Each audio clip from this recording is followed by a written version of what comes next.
Hello बच्चों, आशा है कि आप सब ठीक होंगे। आज हम शब्द विचार के विषय में पढ़ेंगे।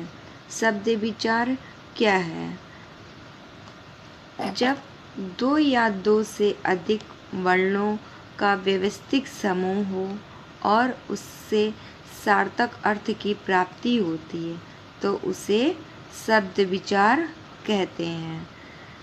शब्द विचार के वर्गीकरण मतलब शब्द विचार के कितने भेद, इसको समझने के लिए हमें इनको कई भागों में डिवाइड करना होगा, तभी इसके बारे में हमें ज्ञान प्राप्त होगा।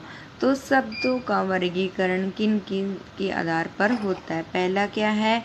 व्युत्पत्ति के आधार पर। दूसरा उत्पत्ति के आधार पर।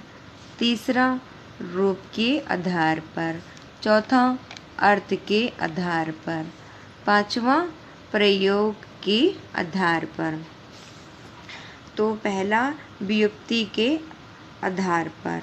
इसके अंतर्गत कौन कौन से आते हैं? रूढ़ शब्द, यौगिक शब्द और योग रूढ़ शब्द।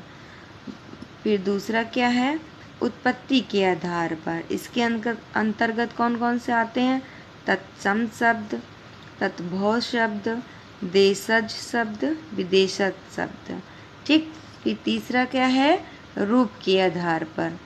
रूप के आधार के अंतर्गत कौन कौन से आते हैं? विकारी शब्द और अविकारी। ठीक है। फिर पांचवा क्या है? अर्थ के आधार पर। इसके अंतर्गत कौन कौन से आते हैं? सार्थक और निरर्थक शब्द। ठीक है। फिर पांचवा क्या है हमारा? प्रयोग के आधार पर। इसके अंतर्गत क्या क्या आता है? संज्ञा, सर्वनाम, क्रिया विशेषण, क्रिया विशेषण, संबंध बोधक, समुच्चय बोधक, विस्मयादिक बोधक। ठीक।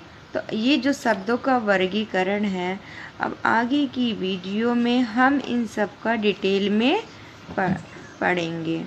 ठीक है। आशा है कि मेरा पढ़ाया जाना आप सबको पसंद आ रहा है। धन्यवाद।